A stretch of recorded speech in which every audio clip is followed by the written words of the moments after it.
Well, thank you all again for being here. I'm Anna Gassman-Pines, faculty in the Sanford School of Public Policy and a faculty affiliate of the Duke Center for Child and Family Policy. We're so glad that you are here today for our Early Childhood Initiative seminar. Before I introduce our guest, I just want to say a couple quick things about logistics. So Dr. McWayne will present her talk today for about 40 minutes, after which we will open it up for a Q&A for the last 15 minutes of our session. But you can submit questions via the Zoom chat function at any time. So I'll see those questions and we'll put them into the queue and ask Dr. McWayne those questions at the end of her presentation. So if you're thinking of a question, feel free to just put that in the chat as it comes to you, and we will get those questions answered in the Q&A. So the Early Childhood Initiative, established by the Duke Center for Child and Family Policy, seeks to bring together scholars to address challenges related to early childhood and produce world-class scholarship that helps maximize the potential of all children during the early childhood years. The ECI seminar series speakers range across disciplines, but share an interest in bringing cutting-edge science to bear on policies affecting young children. It is my pleasure to introduce our ECI seminar speaker for today, Dr. Christy Mcqueen, Professor and Director of Early Childhood Education and Director of the Excels Lab at Tufts University.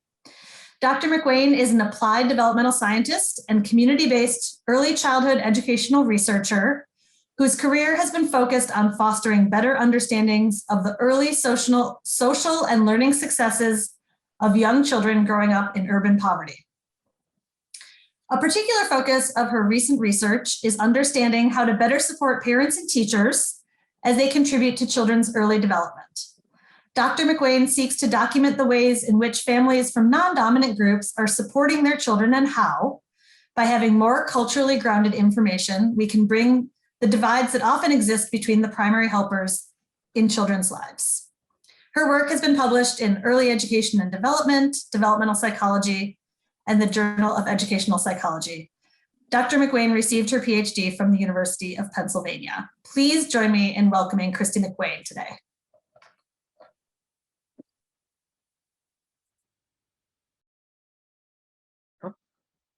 You're muted.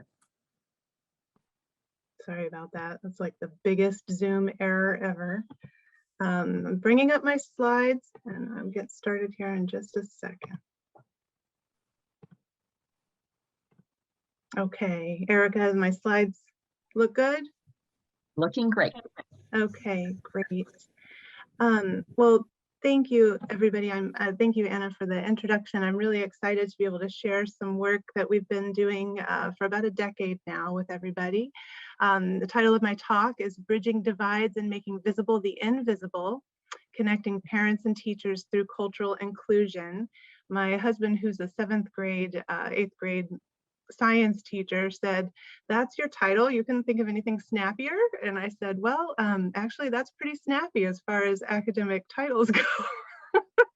So at the end of my talk, if anyone has suggestions, I'm completely open to hearing them.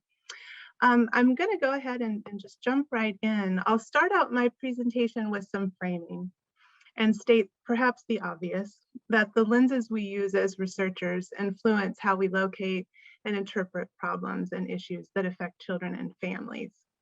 And that's why multidisciplinary and collaborative work is so critical. We each come at issues with our respective theories, methodologies, disciplinary and experiential lenses. And by collaborating across all these boundaries, we can gain access to a broader view, or we can come in and out of focus at different levels of granularity. In essence, we get a better picture of the whole and how things are interconnected. This is important because our frames and lenses correspond with not only how we see and identify problems, but also with how we imagine and develop solutions. Let's take, for example, this juxtaposition. If we have a locus on the achievement gap itself, we have statistics that show the same children, always at the bottom. The problem is implicitly located in individual children, their families, and their teachers. Rarely are structural issues or systems level factors seriously considered, even though in our field increasingly we've been incorporating such theories. This often leads to blame, interventions focused on fixing individual children, parents, or teachers, and a sense of hopelessness concerning change. If, however, we take a different focus and say we focus on inclusion, belonging, and justice, all children, but especially those on the margins, are respected as individuals worthy of consideration and care, and as coming to school with existing funds of knowledge and myriad skills. Our dominant paradigms for intervention get re-examined, and collaborations have a positive goal leading to hope and a sense of agency and volition to create positive change.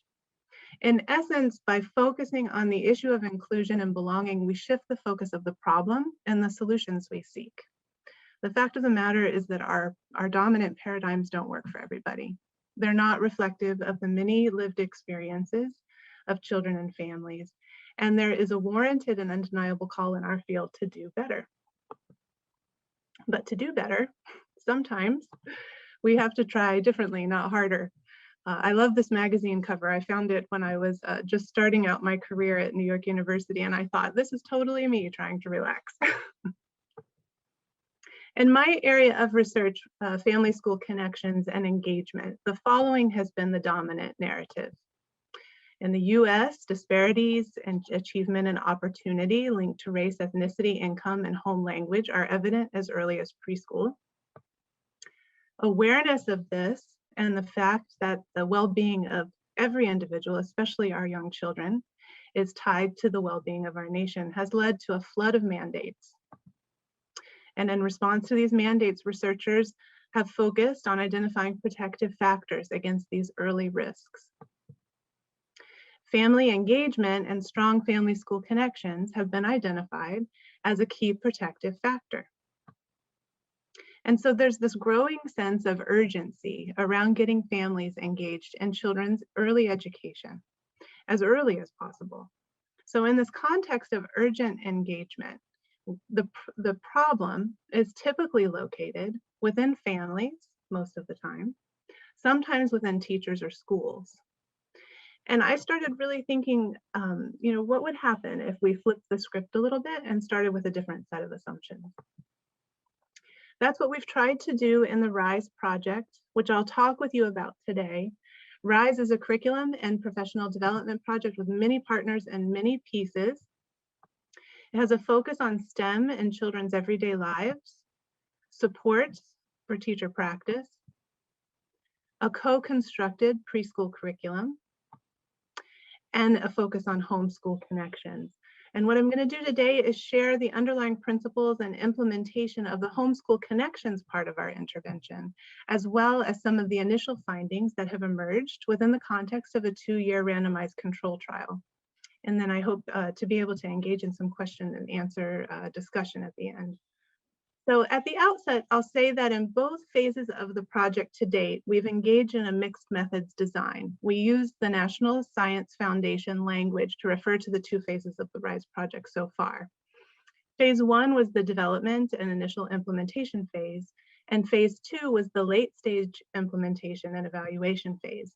So to be sure, there were elements of development, implementation, refinement, and evaluation in both phases. It was a matter of degree. We knew in this project that we wanted to adhere to principles such that the fidelity of implementation wasn't measured by adherence to a manualized curriculum per se, but rather to a set of principles that could guide teachers in our efforts. Science and engineering curriculum in preschool, when we began our work together back in 2010, was a fairly new area of research. And we knew that for any new efforts to be successful in our Partner Head Start program, we would need to be clear going in about what our values were. So these are 4 values that we have written about, but that we used to guide our work. The first one is to engage multiple perspectives and experiential knowledge. We really believe that genuine 2-way dialogue is what allowed all the RISE participants to cross normal boundaries, respecting different disciplinary knowledge, life experiences, perspectives, and funds of knowledge to make the invisible visible. For teachers, this meant documenting and building on existing practices, making them more visible to the teachers themselves sometimes, and allowing for variation in curriculum implementation. For families, this meant making visible the cultural resources in children's homes and communities and empowering parents as advocates for their children and as equal partners with teachers in curriculum development. The second principle was build shared understandings through active and collaborative learning experiences. When adults work together on something meaningful that meets a shared goal within a context where everyone's expertise is valued and needed, then they come to see one another's perspectives and can bridge divides that exist across culturally established norms and roles. The third principle, co-construct meaningful STEM inquiry-based learning experiences for all children. By meaningful, we meant STE learning experiences that were challenging, but within the reach of young children, that were based in phenomena that children could directly experience, and that were culturally and locally relevant. This learning also needed to be connected over time so that children could deepen their understanding of underlying concepts. And lastly, we really wanted to promote a living curriculum because we know that curriculum changes every time a teacher implements it, and it grows with children's and teachers' understandings. Any curriculum also occurs in a local context, and therefore it can evolve and change as it's used in different settings and over time. What RISE offers is a process approach, and it's guided by national and local STEM learning standards. But the fidelity to RISE is really adherence to iterative collaboration in curriculum development and implementation, and to these guiding principles, rather than to specific prescribed curricular activities or scripts. There are three major components of the RISE project. All three existed from the beginning, but evolved over time as we worked closely with our Head Start partners. Having the benefit of hindsight and a lot of qualitative data, we recognize now that all three components required major mindset shifts for us as co-PIs and for our Head Start partners. I'll briefly talk about each component in turn to give you an idea of what we were trying to accomplish overall, but then I'll focus the balance of the presentation on the homeschool connections component. The first mindset shift we all had to make was concerning a co-constructive approach to professional development, or PD. This approach was informed at least in part by the work of folks like Christy Mcwane at Erickson Institute and their whole teacher framework, as well as Sue Sheridan and her colleagues out of Nebraska who have focused on relationship building and joint engagement, in addition to the ongoing work in the early childhood field as a whole around best practices in early childhood teacher PD. Lucky for us, Head Start's practice-based coaching framework was just getting out there in a big way, and so what we were proposing was very aligned with the underlying principles of collaborative learning and reflective practice espoused by Head Start. So typically in PD, you think of the relationship between the workshop provider or the coach as being somewhat supervisory, in some cases a mentorship approach. But oftentimes, unfortunately, PD can be all about information dissemination. And sometimes it can be very one-shot. So one workshop at a time, one topic at a time. And it's usually decided using a top-down approach. The administration decides what it is that the teachers need that year. We were influenced by socio-cultural theory and the notion of a shared learning approach. From the very beginning, it was really important to us that teachers saw us as learning partners with them, not the outside experts. So our approach really required a mindset shift on both our parts and the parts of the teachers to a more non-hierarchical relational approach, to an approach to PD as continuous and hands-on, and to this notion of joint activity or shared learning. And I'll show examples of that as we go. The content component of RISE was the science, technology, and engineering focus of our professional development and curriculum efforts. I won't talk much more specifically about this piece of the project in this presentation, but there were three main shifts we were asking Head Start teachers to make.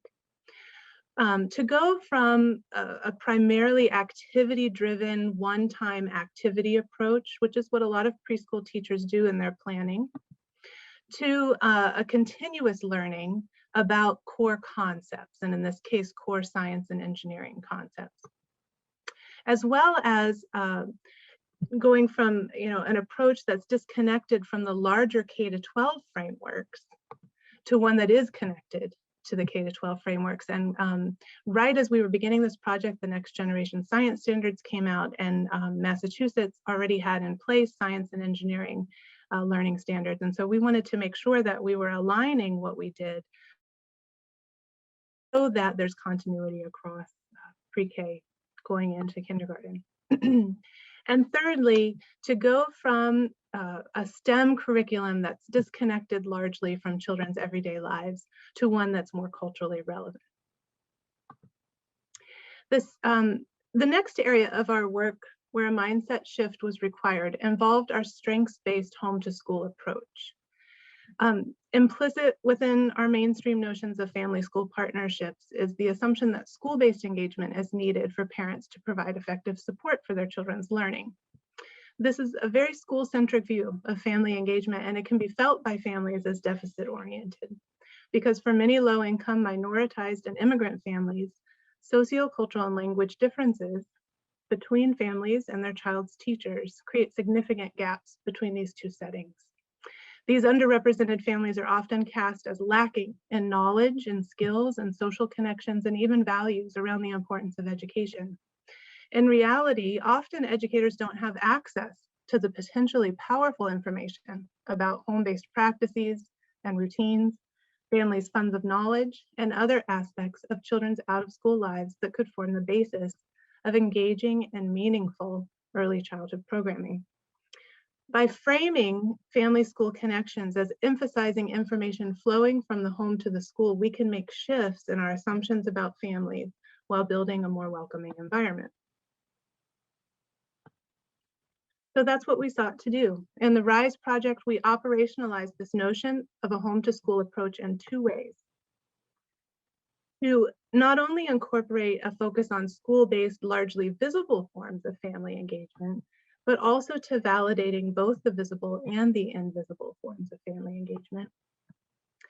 To not only create direct ways to engage with families' knowledge and practices, but to also incorporate indirect ways to engage with families' knowledge and practice. To do so, we co-developed several concrete aids with teachers. First, 3 mantras emerged to guide our work. The first mantra, parents are equal partners, is something that we tend to say in programs like Head Start a lot. And so we were really just interested in operationalizing that a little bit more. The second mantra, learning builds on familiar knowledge, is also very familiar to early childhood folks. You build on what children know. However, sometimes, especially when teachers come from backgrounds that are different than the children in their classroom, you have to work harder as a teacher to get to know what children know. And the last mantra, culture is what we do every day, was informed very much by Tom Weisner's eco-cultural theory. And it's the idea that culture is embedded in all that we do. And so part of how teachers can learn about children's and their families' cultures is to ask questions and to seek information about their everyday lives.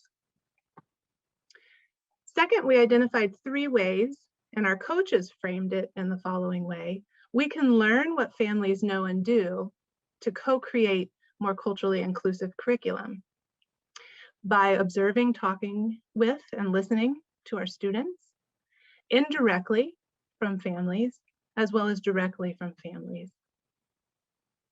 And you'll get to see some examples of how they put this into practice later in the presentation.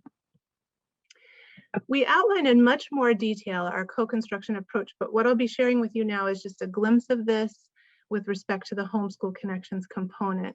An important aspect of phase 1 to note is that we engaged in co-construction separately and in parallel with teachers and parents. We began by learning about the natural STE opportunities in classrooms and children's homes and communities. In classrooms, we mapped where STE was naturally and intentionally occurring and also where opportunities for connecting STE were missed.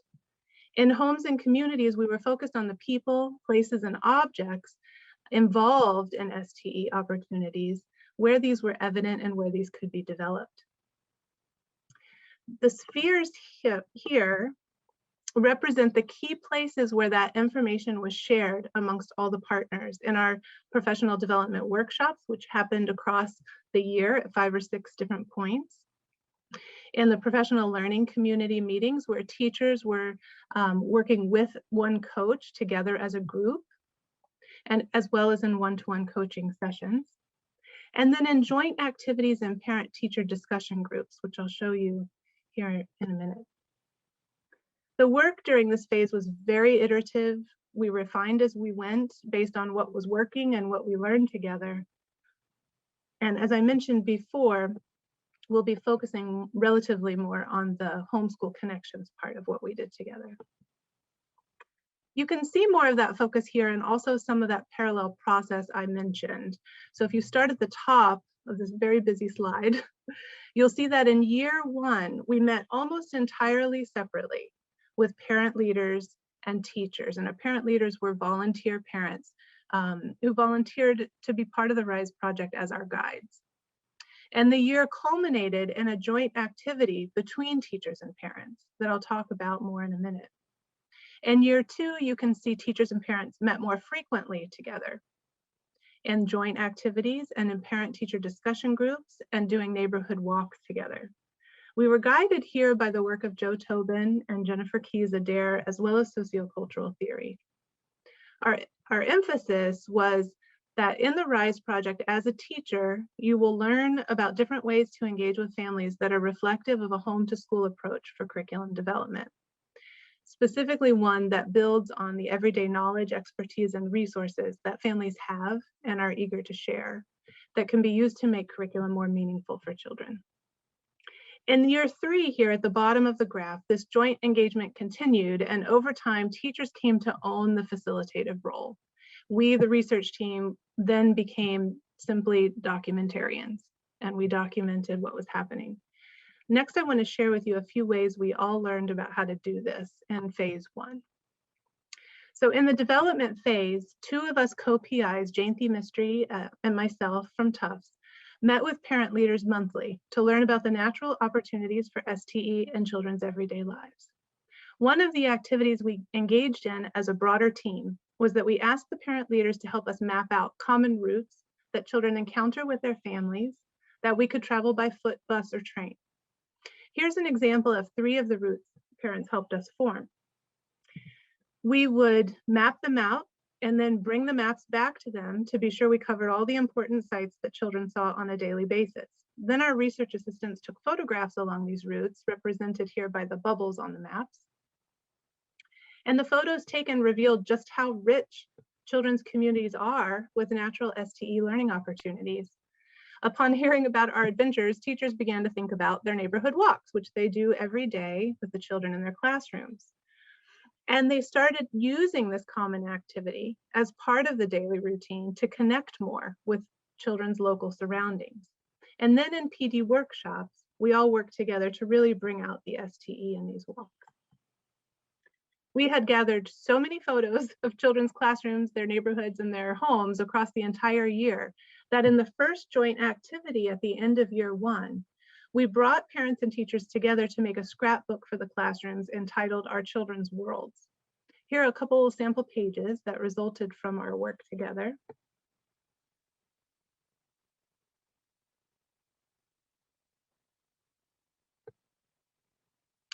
The parent leaders pointed out to us during that first joint activity that children's environments were being reflected in their block and ramp play. And that was the unit of the co-constructed curriculum that focused on physical science concepts like force and motion. What the parent leaders noticed during this activity was really amazing. In one program, which was located in a downtown area, children were preoccupied with building tall structures. In the photo on your left, you might notice the elderly woman using a walker. This was reflective of the assisted living facility next door to this Head Start program. Whereas in the other program, children were building longer structures, replicating the bridges and tunnels they encountered in their daily life. We found this pattern replicated across so many photographs, it was stunning. While children were learning the science and engineering concepts of structure and function and stability of materials and design, they were using information from their immediate environments. And this information might never have come to light without that joint activity with parents. Another really great example from one of our classrooms in the Chinatown section of the city is what the teacher called her living bamboo unit. In this classroom, the teacher was paying attention to what children were noticing. This part of the curriculum happened around Lunar New Year celebrations in the children's communities when lucky bamboo is given as a gift. Children were noticing all the bamboo plants around them. They were also learning about the differences between living and non-living things. So their teacher decided to have them make replicas of living bamboo.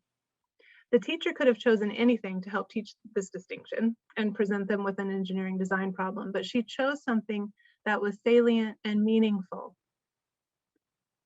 This is a great example of how an artifact from everyday life, bamboo, was brought into the classroom curriculum on engineering design to reinforce the concepts the children were learning.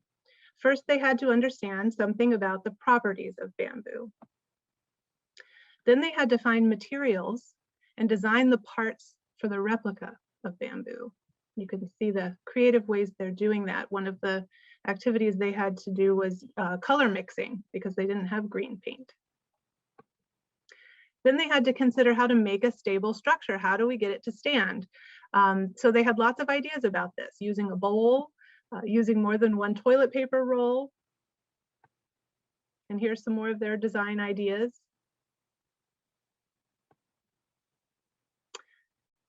See how proud they are of their designs?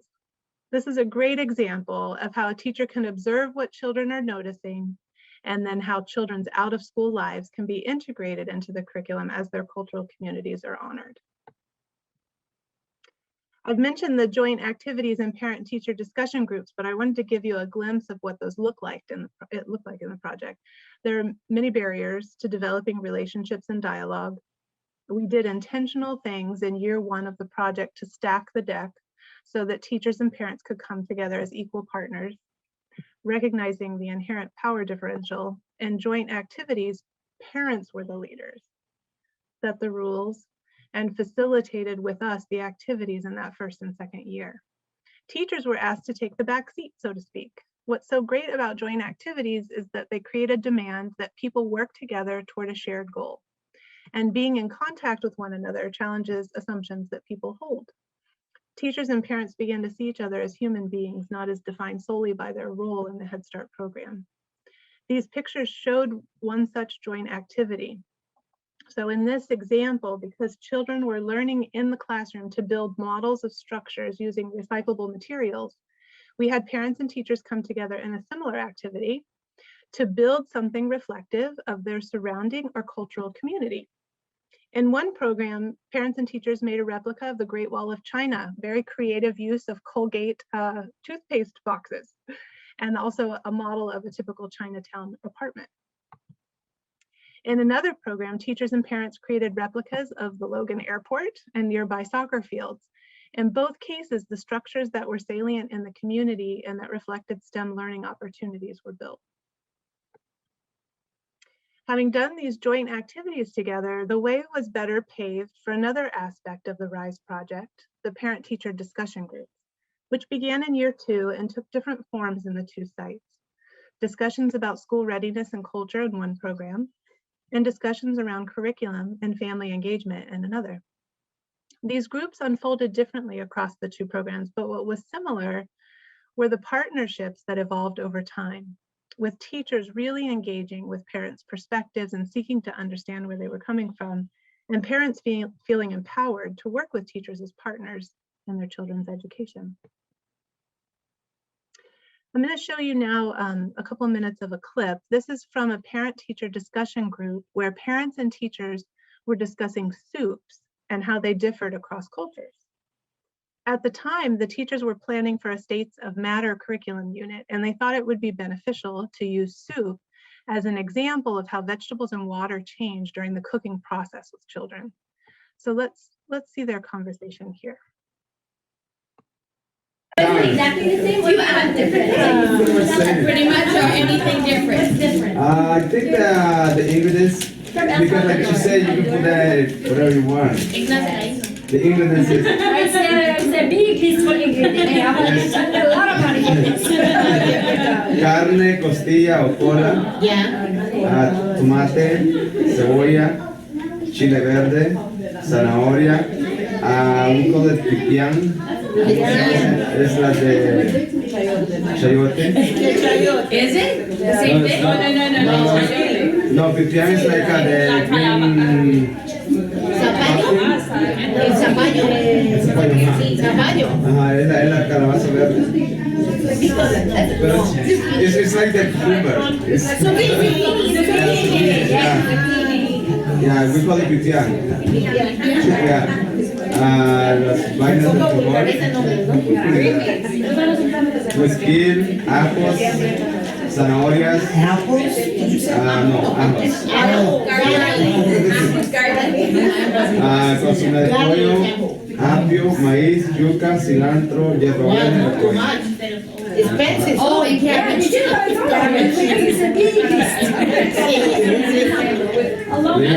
La preparación es poner la olla con agua en el fuego mientras cortas la verdura.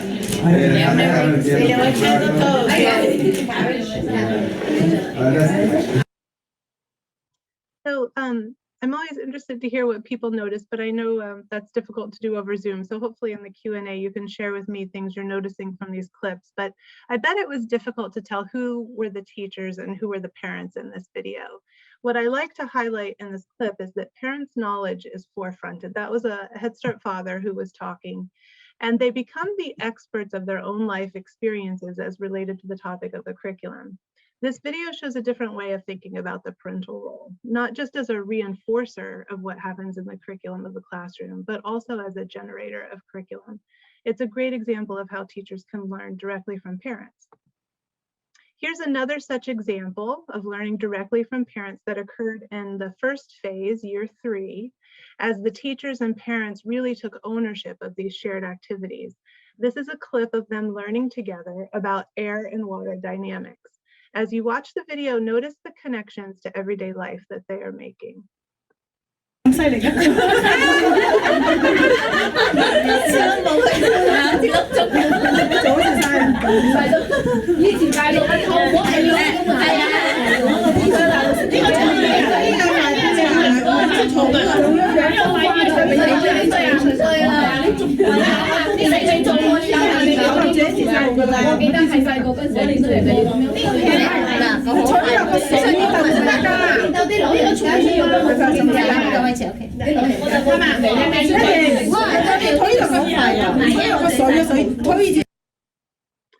While parents and teachers were doing a shared science activity, one parent remembered the bamboo trunk that she used to start a fire. The discussion of blowing air through bamboo straws to start fire was a clear connection to practices of important people in their home communities and reflective of an aspect of their cultural everyday experience. So in the second phase of RISE, we were interested in further refining our homeschool connections approach to include a broader group of parents through both direct and indirect means, but particularly by developing more indirect ways of accessing families' funds of knowledge. The goal remains to co-create culturally inclusive STE curriculum for all children. Whereas in the first phase, we were working with a smaller group of 5, and then in the third year, 8 teachers. In the second phase, we had a much larger group of teachers working with us. So let me share a bit about our Head Start participants here in phase 2. 25% of the teachers who participated with us identified as Latinx. And here's some of the other characteristics.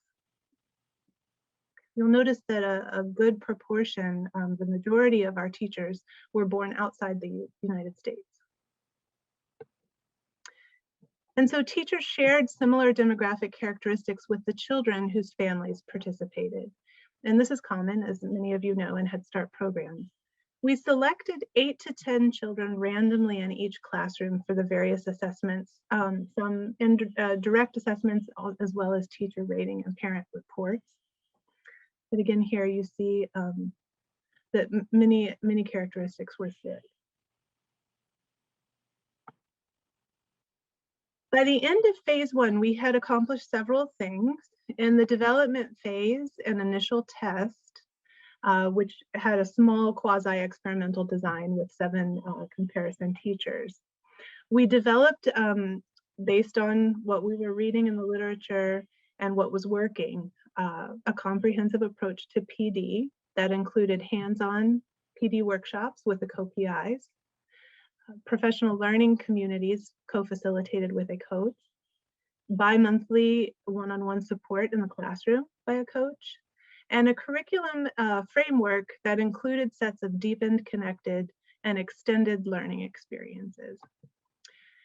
We did find some initial evidence that the RISE approach improved teacher attitudes and practice based on the class assessments that were done by the program, as well as teacher self-report.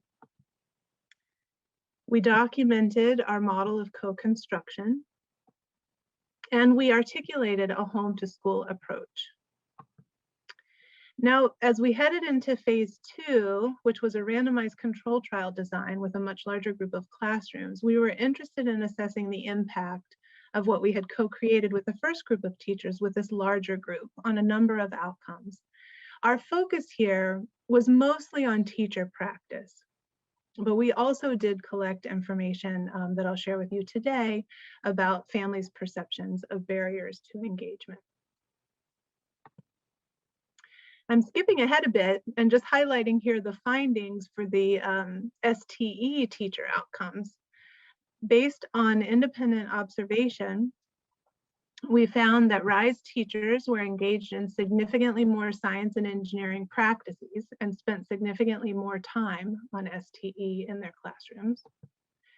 The RISE teachers also reported more comfort, fewer challenges teaching STE, and perceived more benefit of their STE practices for children. And RISE and control teachers did not differ significantly in their STE knowledge, though findings favored the RISE group. This has been an interesting thing that we've been trying to tease out, because it appears, at least with our sample, and we are finding some support for this in the literature, that teachers' behaviors or their practices appear to change before their content knowledge, at least in preschool. And this is kind of has some interesting implications. And then we had some results related to the professional development experience that we gave teachers. Compared to teachers in the control group, RISE teachers expressed greater comfort in planning and aligning their curriculum with state and national standards. They felt that professional development workshops contributed to their professional growth. And again, compared to teachers in the control group, RISE teachers reported using homeschool connections to enrich their curriculum. So how did they do this? How did they use homeschool connections to enrich what they did? And these effects remain statistically significant after controlling for years of teaching experience, education level, and country of birth. And that was true for the results I presented in the prior slide as well. So in PD workshops and with their coaches and each other, teachers spent a lot of time co-constructing ways that home information could be brought into the curriculum intentionally, reinforcing the STE concepts they wanted children to learn while connecting to meaningful objects, routines, or people in their everyday lives.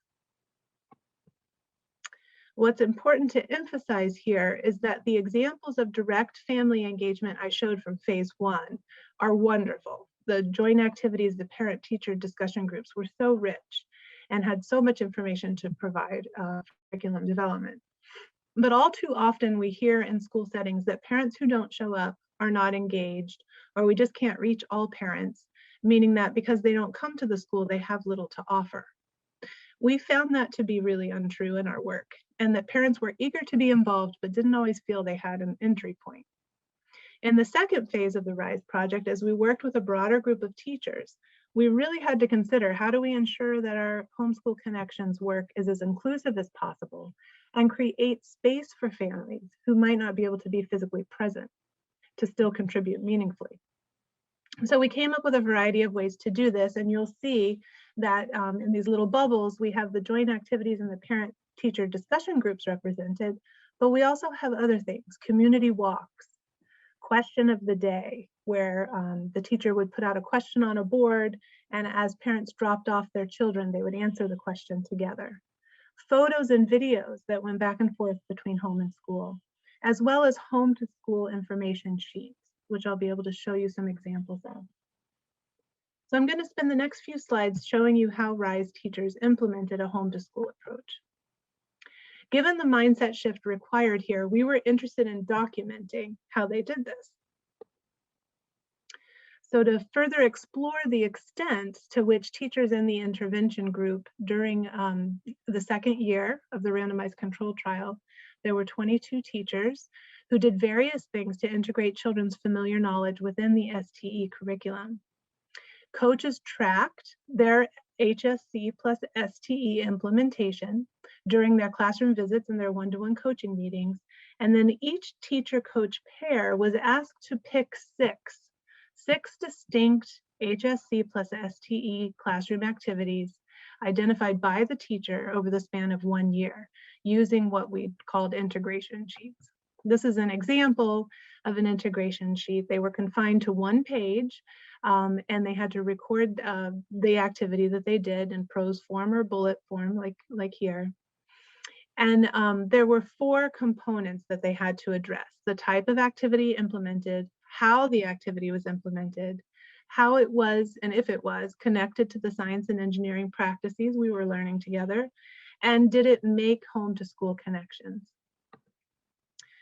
Then an overall HSC plus STE integration score was computed for each teacher in the intervention group by summing all their integration scores and dividing by the total number of activities that their coach documented. In most cases, this was the 6 that we were asking for, but in a couple of cases, it might have been 5.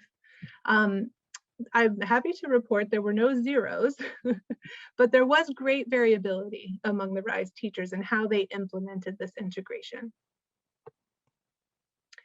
So each square in this histogram represents an individual teacher's average score across the 6 recorded activities they did in their classroom, where they were explicitly trying to implement this home to school approach.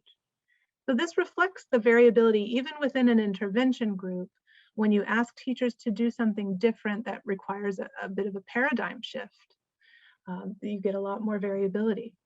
No difference was found based on which coach a teacher had.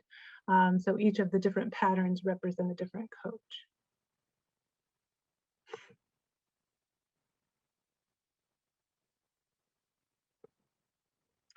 Here's an example of how a RISE teacher integrated homeschool connections with the science, technology, and engineering curriculum in phase 2. And it's an example of a score of 4. Sharon's story on plants we eat. Sharon was beginning a unit on plants we eat. She decided to provide families with a home to school sheet as a way to learn about the fruits and vegetables children eat at their home. What Sharon noticed was that beans were the food that was noted on many of the sheets.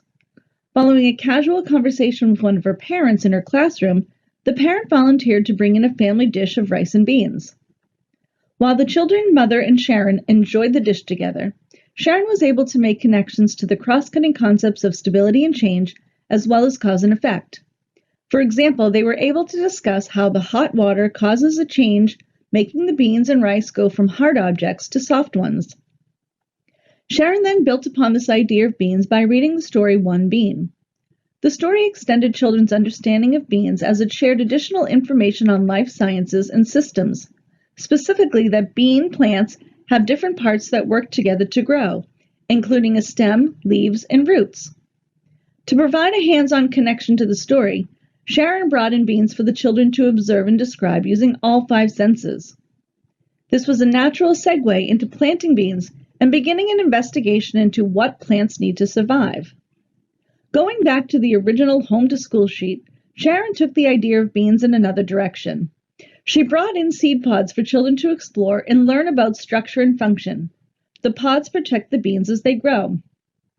While on a neighborhood walk, Sharon showed children other types of seed pods, including acorns and pine cones. The children collected some of these items and brought them back into the classroom. They were invited to create observational drawings or models of all the various seed pods they had found. This example shares how obtaining information from home can provide a wonderful starting place for teachers to make a clear connection to children's lives. The information gained can then be used in a variety of ways in the classroom. So this particular example was scored a 4 because the teacher did 4 things. She obtained information from the children's home. She embedded the information gathered within the classroom curriculum. She explicitly connected the activity with the science and engineering practices of our framework, and she deepened and connected the experience for children. Sharon's story on plants we eat. Sorry about that. Here's another example of a 4. This one is in relation to the unit on sound and music in the Head Start curriculum. Yanni's story on sound and music. At the beginning of a unit on sound and music, Yanni brought in an African percussion instrument made of the hollow branch and hollow nuts, tied together with leather strips to share with the children. A child in the class recognized the instrument from home and told her grandmother about it. The grandmother was equally excited, and together they wrote a book for the class about their African and Puerto Rican heritage. The granddaughter drew the illustrations and chose the words dictated by her grandmother. The book contained information about food, music, and instruments of Africa and Puerto Rico. The book was shared with the class by Yanni and the child. To gather more information about other children's experiences with music, Yanni provided families with a home-to-school sheet. Yanni used this sheet to learn more about children's familiar music experiences so that she could build these experiences into the classroom's exploration of sound. Yanni wanted the children to gain knowledge about sound and vibration. She prepared an experience with music and sand, demonstrating how when music is played, the sand will move. The louder the music, the stronger the vibrations, the more the sand moved. To further experience aspects of sound, Yanni set up glass bottles containing various amounts of water. After explaining pitch to the children, they predicted if the sound would be high or low when the bottle was struck with a spoon. She encouraged the children to make the connection that the amount of water in the bottle caused the difference in pitch. The more water, the lower the pitch. The less water, the higher the pitch. Continuing to find even more information about families and music, Yanni posted a question of the day, asking families to identify their favorite instruments. This inspired Yanni to explore instruments with which children were familiar. Making a literacy connection to science, Yanni read the book Abby Yo-Yo by Peter Seeger. As related activities to music in the story, Yanni had the children create their own ukuleles. Tying this back to the home-to-school sheets completed earlier in the unit, Yanni invited the children to use their ukuleles as they sang some songs of their family's favorites. At a different point in this unit, one boy in the classroom began talking about having a difficult night's sleep. When asked why, the boy shared that how his uncle snored very loudly. Other children then shared different sounds they heard at night while in bed. Yanni took this opportunity of spontaneous sharing to help children understand characteristics of sound, including loud, soft, high, low, fast, slow, and long, short. This sharing by the children connected nicely to a neighborhood listening walk that the class took later. They observed and documented the different sounds they heard along the walk. Over the next few days, the class gathered data around which these sounds they heard on their walk to school. The data was then analyzed and interpreted to identify the sounds that they heard most frequently. Yanni offered a variety of ways to explore the concepts of sound and music. She used a number of opportunities to gather information from home and provide a very relevant curriculum to children. She integrated learning domains through the use of objects, books, and data, which in the end offered a rich learning experience around sound and music.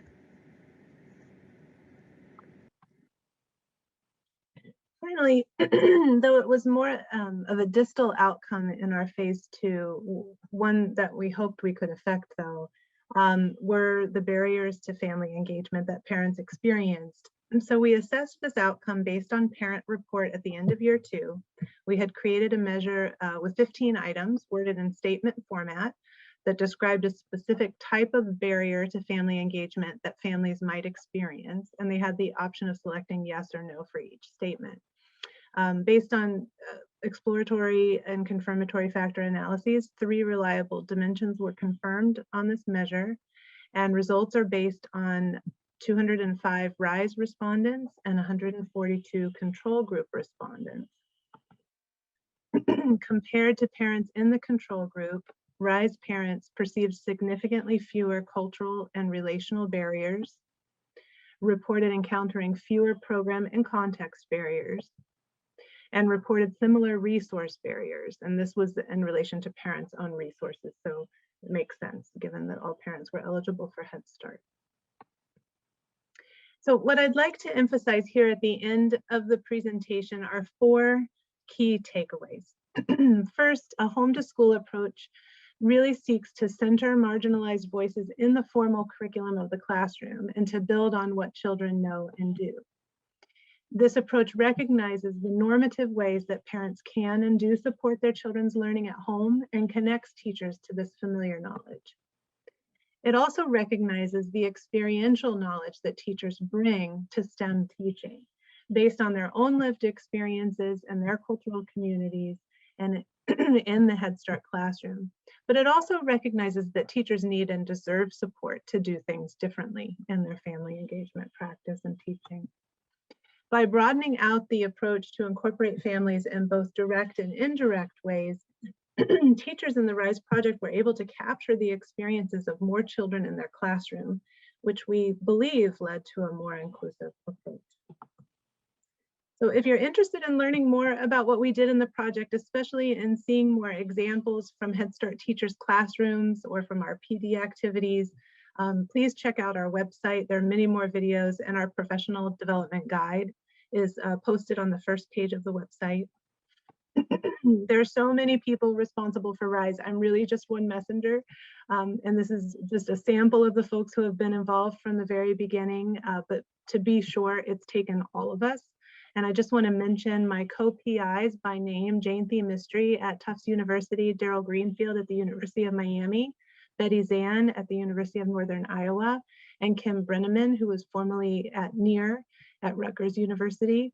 All our coaches, community connectors, and research assistants, our ABCD Head Start leadership partners: Yvette Rodriguez, Flossie Calderon, Jamie Buskey, Caitlin Pace, Mary Julian, and Mei Wafu, and all the participating Head Start teachers, families, and children. And then, of course, we couldn't have done any of this without the funders: the National Science Foundation, Brady Education Foundation, Heising Simons Foundation, and private support by Ellen R. Cohen to Tufts University. Thank you so much for your attention today. I'm happy to take any questions or respond to any comments that you have at this point.